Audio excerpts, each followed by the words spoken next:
Fala galera, sejam bem-vindos. Eu sou o Júlio de Lima, especialista em testes e qualidade de software, atuando na área há mais de 13 anos. Tenho um bacharel em engenharia de software, tenho uma especialização em docência no ensino superior e um mestrado em engenharia elétrica e computação com foco em testes em inteligência artificial. E a propósito, inteligência artificial é definitivamente um dos pontos que a gente vai discutir hoje aqui muito. Beleza? Show! Vamos lá, então. A OpenAI é uma empresa que trabalha, então, com inteligência artificial. E essa empresa tem aí o objetivo, então, de conseguir criar programas que possam contribuir com a humanidade. Programas baseados em inteligência artificial. A missão deles, o objetivo deles é fazer com que as pessoas consigam, então, fazer o uso de inteligência artificial para conseguir resolver tarefas do seu dia com uma produtividade melhor, com uma maneira melhor de resolver e, dessa forma, conseguir, então, melhorar a vida dos seres humanos. Essa é a proposta da OpenAI. A OpenAI, ela tem alguns produtos. Dentre eles, eu destaco aqui hoje 3. São 3 produtos muito legais. O primeiro é o GPT.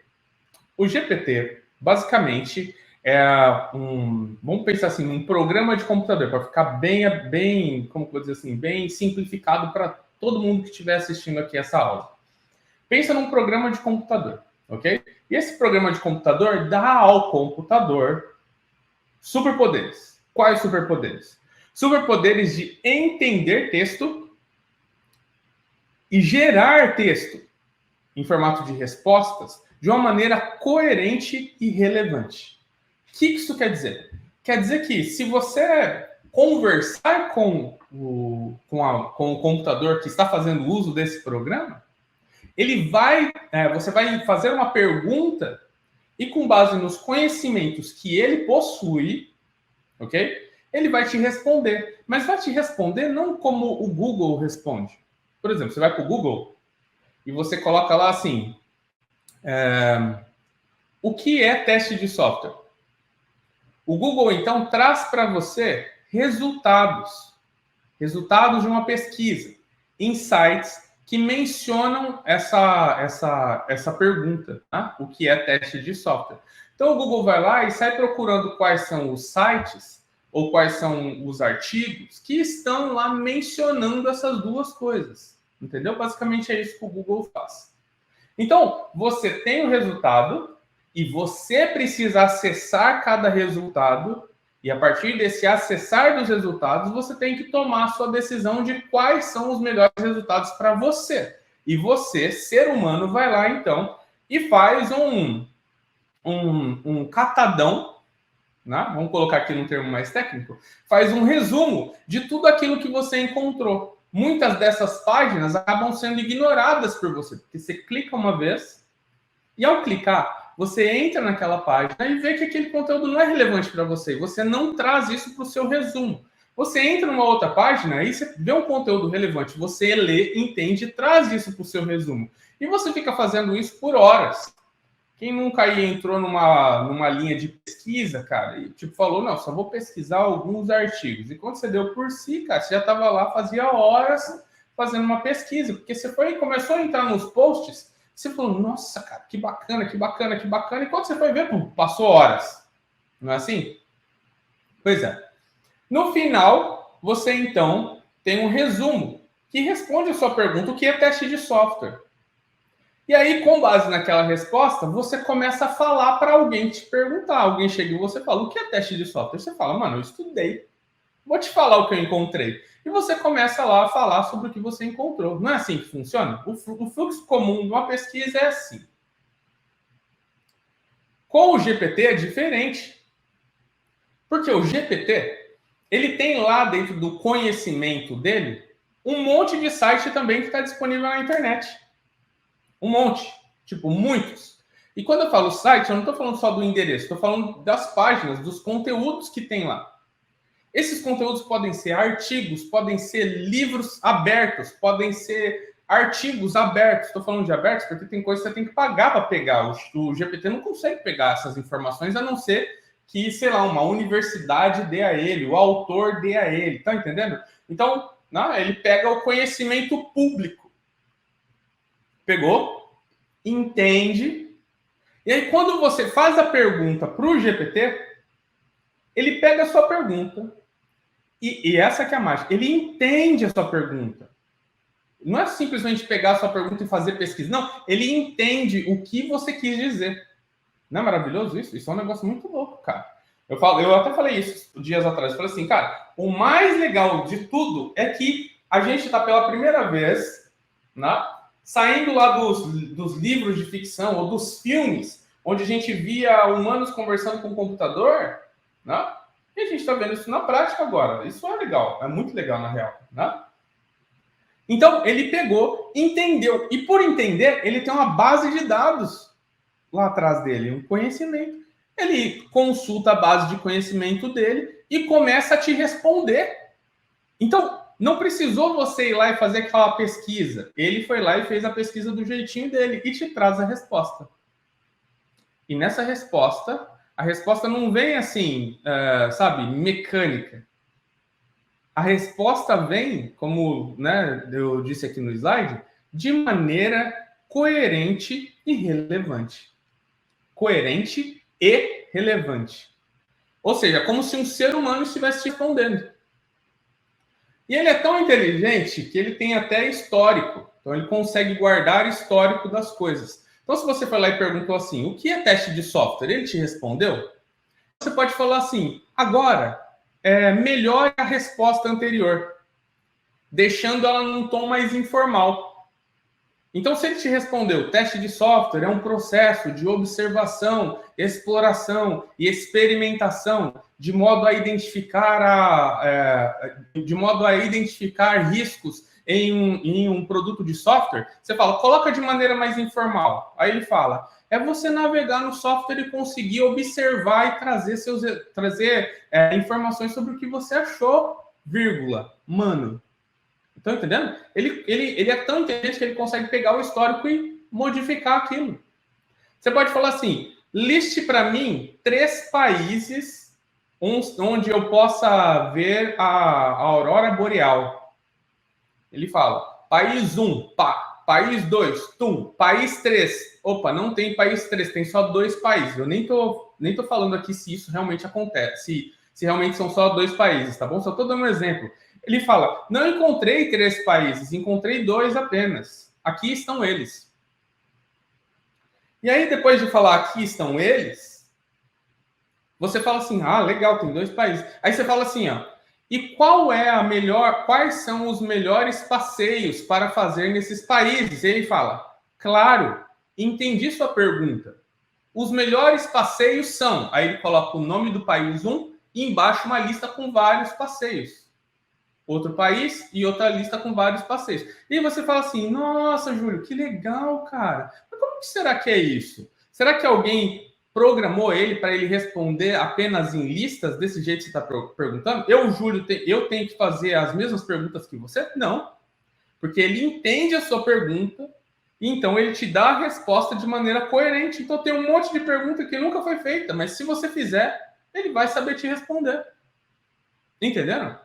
Ele também tem um monte de coisas assim, tipo, tem coisas que eu não posso te responder. Por exemplo, se você fala, você pode criar uma mentira sobre a morte de um presidente, por exemplo? Aí ele fala assim, eu não posso contar mentiras. E aí, encerra a conversa, entenderam? Então, tipo, também foi programado de modo a ter alguns valores. É isso que eu quero dizer para vocês. A gente já gastou muito tempo aqui, mas era só para que você pudesse entender mais ou menos em qual estado que isso está. Porque é um negócio realmente impressionante. Vamos seguir. Codex. O que o Codex faz? O Codex, você faz um pedido para ele, uma requisição para ele, ele entende o que você perguntou, ou seja, ele entende seu texto. E aí, ele cria código-fonte com base naquilo que você pediu. Então você fala assim, quero Vou dar um exemplo para vocês da última vez que eu usei isso, tá bom?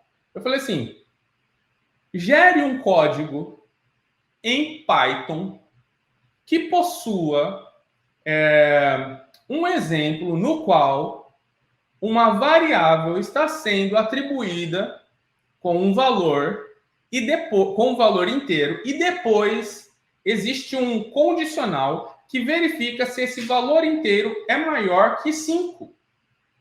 Enter. Sabe o que ela faz? Ela fala: tudo bem. Entendi que você quer uma variável recebendo um valor inteiro e depois você quer que exista uma condicional que verifique se o valor é maior do que 5. E aí começa a escrevê-la para você. Entenderam? Codex é isso. É sobre, sabe, o código. Só que o que acontece? O GPT e o Codex, eles são da mesma empresa.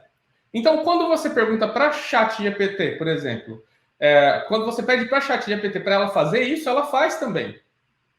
Mesmo sendo lá apenas aquela, né, tendo aquele objetivo dela de gerar, de entender o que você fala e de gerar texto coerente para você. Mas ainda assim ela gera. Então, lá no meio da resposta, ela cria código para você.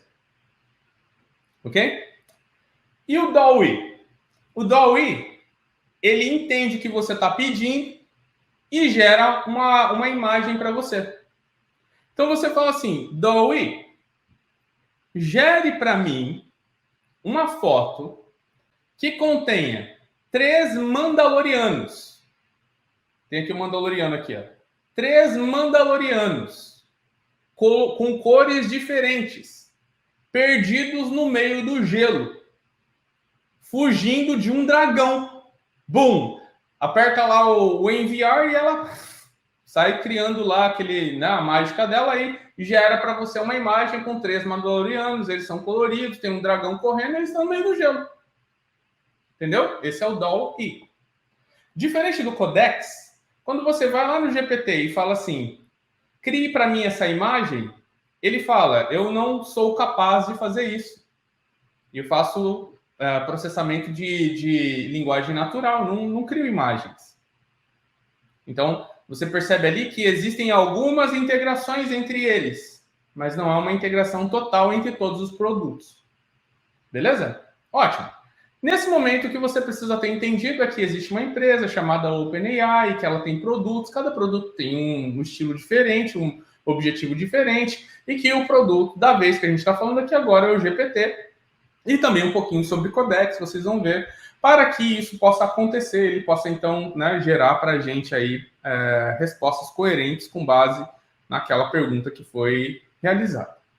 Beleza? Resuminho da nossa primeira parte aqui. Vamos seguir. Vamos seguir, porque como eu disse para vocês, a gente vai falar sobre o GPT hoje. O que é o ChatGPT? O ChatGPT é uma tecnologia que ajuda o computador a entender, então, a linguagem. Beleza? Ela pode ler um montão de texto e depois escrever algo legal que faça sentido, como se fosse uma pessoa mesmo. Gostou dessa descrição aqui? Gostou?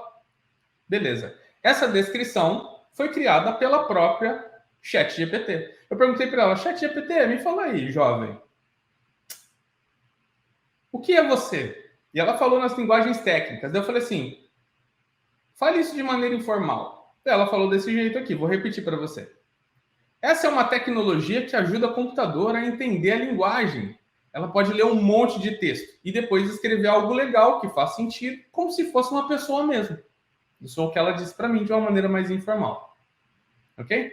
Então, basicamente, esse é o ChatGPT. Só que o que acontece? O GPT e o ChatGPT, ele tem uma diferença. O GPT é o produto da OpenAI. O ChatGPT é um site que a OpenAI criou para que você, ser humaninho, possa ir lá e digitar lá e conversar.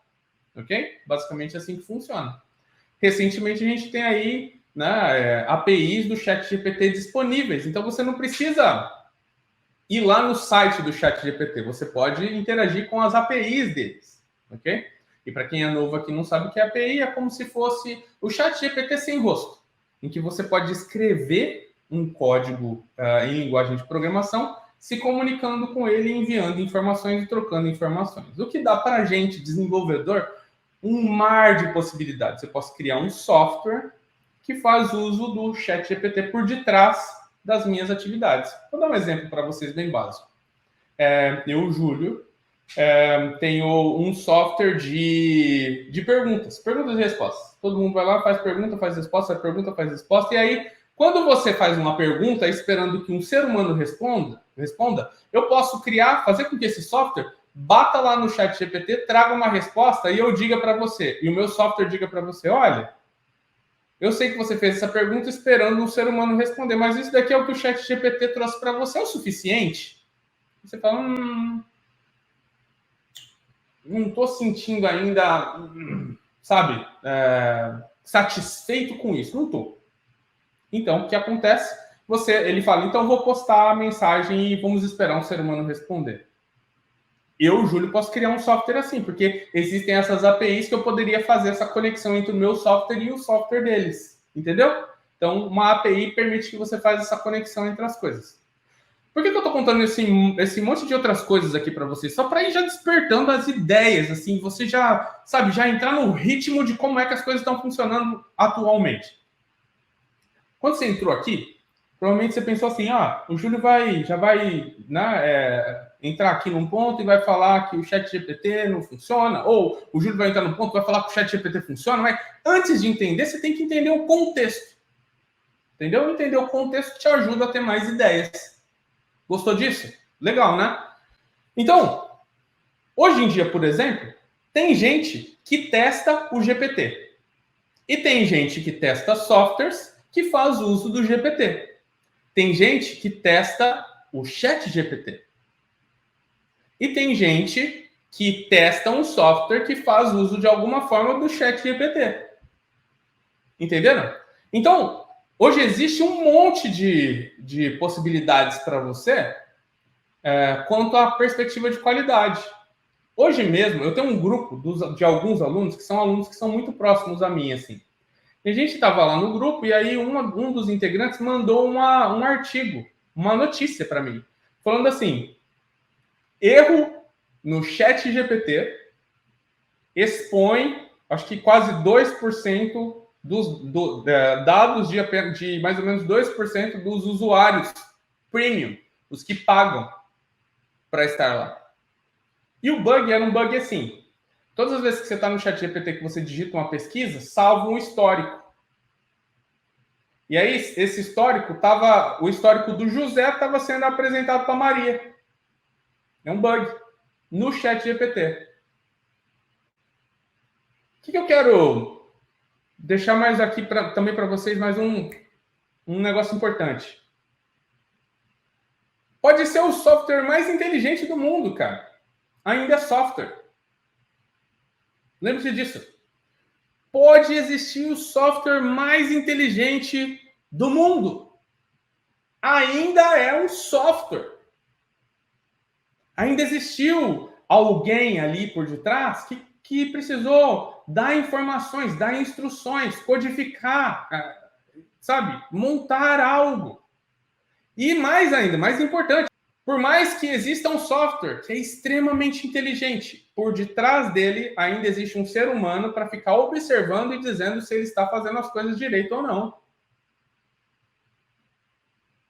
Por mais que exista um software super inteligente, por detrás dele ainda existe um ser humano para observar se os seus resultados fazem ou não sentido.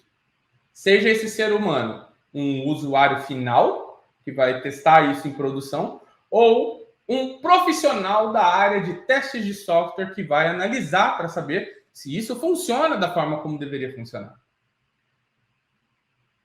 Lembrem-se disso. Isso é a coisa mais importante que vocês têm que aprender hoje aqui dentro dessa nossa conversa, tá bom? Vamos continuar navegando nesse mundo aqui de ChatGPT. Como que acontece a magia do ChatGPT?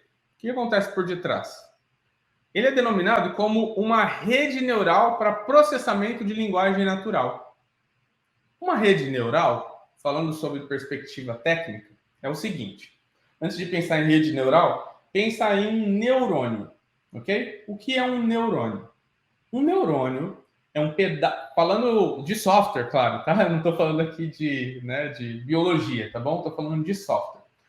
Um neurônio, inclusive, deixa eu voltar aqui um ponto atrás para ficar mais preciso para vocês. Existem muitos fatores que acontecem na natureza que são imitados por engenheiros de software, querendo fazer com que as mesmas soluções que a natureza deu possam ajudar eles a resolver problemas de software também, né? Então, um ser humano super inteligente foi lá e falou assim: caraca, tem os neurônios e cada neurônio ele tem um objetivo. Ele ajuda meu cérebro a tomar certas decisões. Legal, vou codificar um neurônio. Ele criou um pedaço de software denominado neurônio. Se depois vocês procurarem por neurônio software, vocês vão encontrar, tem uma arquitetura. A arquitetura, assim, colocando de uma maneira bem simplória, é um pedaço de software que recebe alguns atributos de entrada, dentre eles valores e pesos. Então ele pega esses valores e pesos, ele processa essas informações segundo alguns critérios, e aí, com base nesses critérios, ele te fala assim: com base nesses dados que você me passou, vou responder verdade. Você fala assim: não. Você errou. Porque com esses dados que eu informei, na verdade era para você dizer falso. Então, o que você faz? Você começa a treinar esse neurônio. Então, você vai lá e fala assim: vou reduzir os pesos. Lembra que eu falei que tem pesos e valores? Vou reduzir os pesos. Aí você vai lá, passa valores com novos pesos. E aí ele processa tudo aquilo de novo e fala: verdade. Aí você fala: parabéns, jovem. Isso aí, cara. Acertou, neurônio. Acertou, miserável. Aí você vai lá e passa outros dados. E outros pesos. Você fala, e aqueles mesmos pesos. E você fala: processa aí, neurônio. O neurônio processa, ele fala: verdade. Você fala: parabéns. É isso mesmo, era para ser parabéns, era para ser verdadeiro. Aí você vai lá e manda outros dados com os mesmos pesos. E aí ele fala falso, você fala: errou. Você errou. Era para ser verdadeiro. Então, quando ele erra, você vai lá e ajusta os pesos de novo. Passa outros dados e vê se ele está funcionando. E fica fazendo isso. Quando você percebe que você já treinou bem ele e que ele está respondendo mais certo do que errado, porque nem sempre ele responde certo, mais certo do que errado, então quer dizer que ele já está treinado. Você vai testar. Então, quando você vai testar, você fornece novos dados que nunca foram usados e vê se ele tem ali uma acurácia na forma de responder aquilo, que é uma acurácia aceitável. Olha que coisa maravilhosa. Entendeu? Então ele fala: olha, eu passei 100 informações para ele e ele conseguiu acertar 70% delas. Você fala: não, foi bom, cara.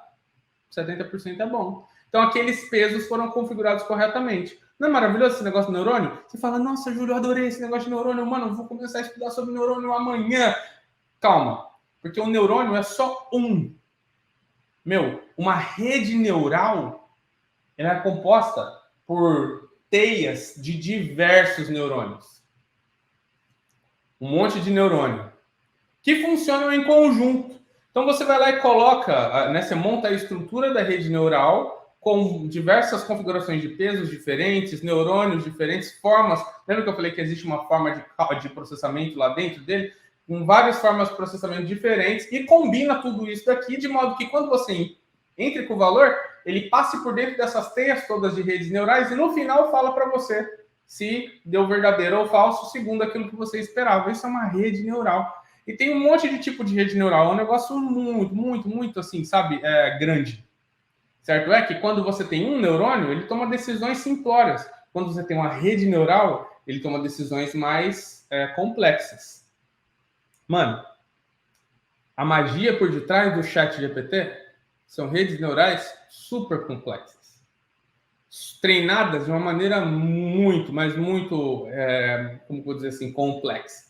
Para poder fazer isso que ele faz, com a rede neural lá por detrás, que foi configurada e treinada muito bem, testada e treinada muito bem.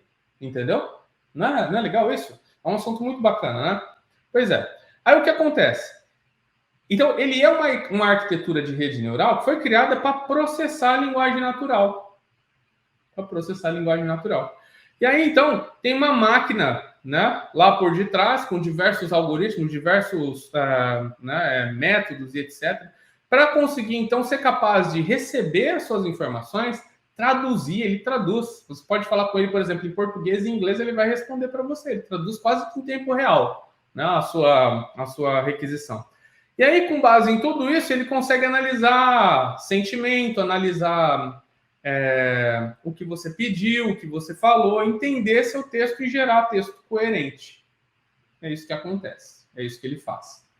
Beleza? Beleza, Júlio, entendi então. Vamos seguir.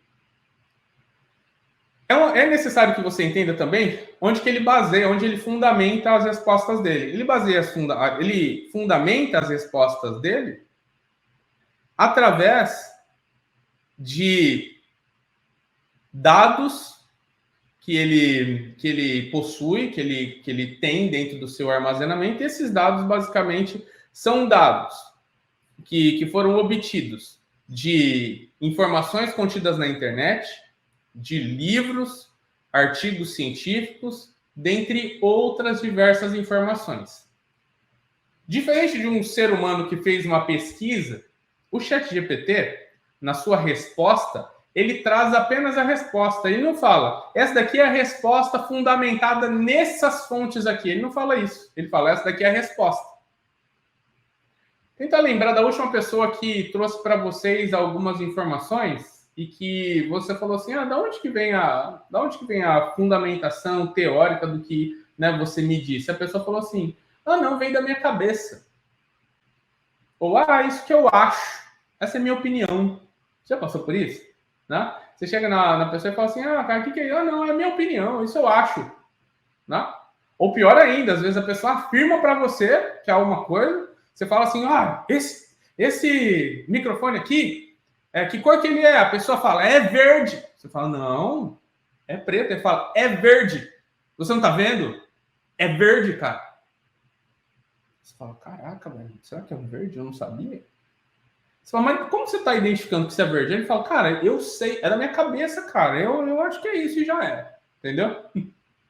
O ChatGPT, por enquanto, ele faz isso. Ele não te fala quais são as fontes, entendeu? O que ele colocou lá, você tem que ser suficientemente inteligente, conhecedor do que ela está te respondendo, para que você possa julgar se é verdadeiro ou não. Entendeu? Muitas vezes ela até afirma para você. Ela fala assim, isso é verde. E assim, ele fala assim, para você identificar que alguma coisa é verde, você faz isso. E isso garante que é verde. Se você é uma pessoa que compreende sobre como é que identifica cores, você lê aquilo que está escrito, você fala, tá errado, jovem. Não é isso não. Mesma coisa para mim. Eu falei lá para ela, cria aí um código Python aí que faça isso. Se ela escrevesse qualquer linhazinha errada, eu ia falar, tá errado. Mas uma pessoa que não tem um conhecimento profundo sobre aquilo, puxa, ela é engambelada na hora, cara. Entendeu? Lembre-se, a ChatGPT não foi criada para contar mentira, ela foi criada para contar verdades. Lembra do que eu falei para vocês que ela tem alguns fundamentos, né? O fundamento é a verdade, só que é um software baseado em conhecimento. Se tem lá um conhecimento que ela usou e que esse conhecimento foi um conhecimento incorreto, um conhecimento errôneo, ela vai te trazer respostas errôneas. Entendeu? Por quê? Porque ela se fundamenta naquele conhecimento. Pensa lá, milhões e milhões de artigos ou fontes ou documentos. A pessoa que está alimentando ela, você acha que ela vai lá e fica revisando um por um para saber se vale a pena ou não entrar? Ou julga se um é melhor que o outro? Ou diz que... Sabe quando você tem dois pesquisadores? Um fala que a Terra é redonda, o outro fala que a Terra é quadrada? Sabe? Tipo, duas pessoas falando coisas diferentes, ela não vai ficar julgando entre um e outro, ela vai jogar os dois lá dentro da base dela e vai aprender com aquilo. Entendeu? Né?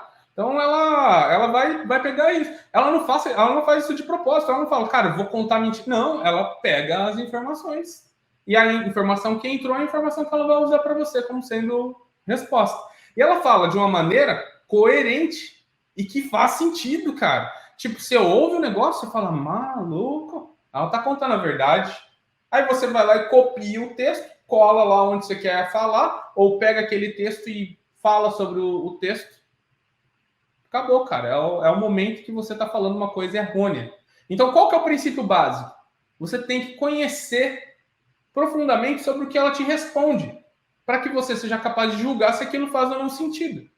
Vou repetir. É extremamente importante isso para você.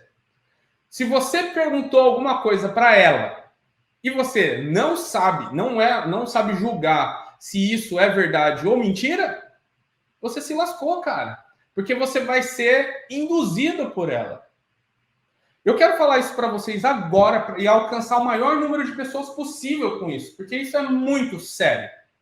Quando alguém chegar em você e te trouxer uma resposta a partir de hoje, você não sabe mais se é a resposta da pessoa ou do chat GPT. Presta atenção no que eu estou falando agora. Você também aí do YouTube, presta atenção. Você não sabe se o texto que a pessoa está lendo para você é dela ou se ela pegou do chat GPT.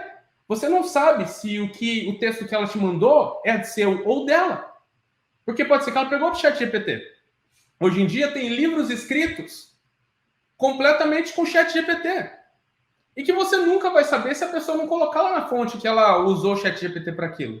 E pode ser que essa pessoa que está falando ou que está mandando o texto para você ou que está escrevendo o livro, ela nem sabe se o chat GPT estava falando a verdade. E aí a gente tem um problema. Teste de software é a mesma coisa. Se você fizer uma pergunta para o chat GPT, por mais que seja a pergunta certa, e você não souber julgar o resultado, esquece, cara. Entendeu? Porque o conhecimento que ela te traz, você não sabe se é o conhecimento correto. Agora, se você é um testador profissional, se você é um QA profissional, você já leu sobre... Por exemplo, deixa eu pegar uma coisa aqui para vocês. Aqui, por exemplo, ó. Esse daqui é um livro de 1979. É o livro do Glenn Myers. Um livro que é referência assim, para a área de teste de software. É um livro pago. Não é um livro público. ChatGPT tem acesso a ele? Talvez. Talvez a empresa OpenAI conseguiu ter acesso a uma versão dele para alimentar a rede neural. Talvez não. Vamos dizer que sim. Ok? Você leu o livro.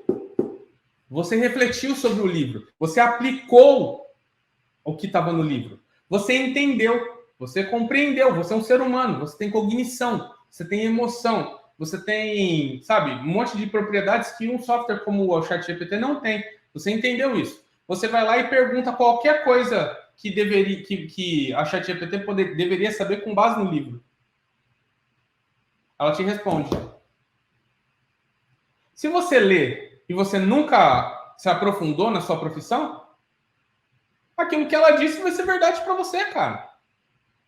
Agora, se você sabe julgar o que é o certo e o que é o errado, o ChatGPT para você é uma ferramenta que vai te ajudar muito. Por quê? Porque ao invés de você ficar lá procurando ou criando exemplos do zero, como eu falei para vocês que eu criei um exemplo com ela, criando exemplos do zero, você simplesmente vai falar, cria aí para mim.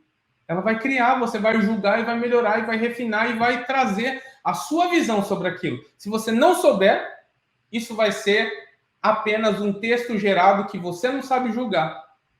Entendeu? Então a gente vive num momento hoje que é um momento complexo. Sabe aquele menino que tá de olho em você aí, ô gatinho? Sabe você, ô gatinho, que tá aí com a garota de olho em você? Se ela mandar um texto para você, um texto, sabe, romântico, que realmente te cative, você não sabe se ela mandou ou se ela foi lá no chat GPT e falou, monta aí o chat GPT, uma declaração. Daí ela fala, eu amo aquela pessoa, ela não dá bola para mim. A gente se viu ontem à noite e foi para mim um momento muito importante da minha vida. Aí você dá um enter, ela gera um texto para você. Entendeu? Você olha o texto e fala, você acertou em cheio, ChatGPT. Você pode até falar assim, coloca um pouco mais de romance, dá uma pitadinha de novela mexicana. Ela vai lá e gera para você o texto. Você copia, pum, manda lá para a pessoa. Como que você descobre se se aquele texto é texto da pessoa ou se é do ChatGPT. Sacou? Isso é algo que pode acontecer. Mas como a gente está falando do contexto de teste de software, entenda que para você que é QA profissional, entende profundamente o seu papel, ChatGPT vai te ajudar muito. Para você que é QA e que é um QA amador, que ainda não conhece seu papel, isso vai ser para você uma bomba.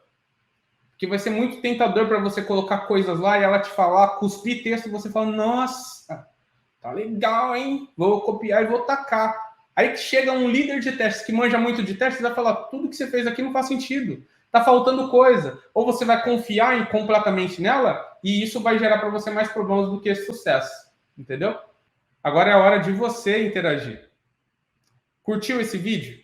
Clica aí no botão curtir. Tá gostando do conteúdo do canal? Inscreva-se.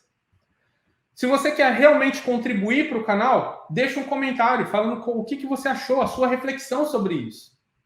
Porque quando você comenta e quando você curte, o algoritmo do YouTube, ele entende que, puxa, isso é relevante para você. Mesma coisa para o Instagram. Então, interage para mostrar para o algoritmo que realmente é um conteúdo relevante. Beleza? Então, faça isso aí para você ajudar o canal também. Compartilhe esse vídeo com seus amigos e a gente se vê na próxima aula. Tchau, tchau.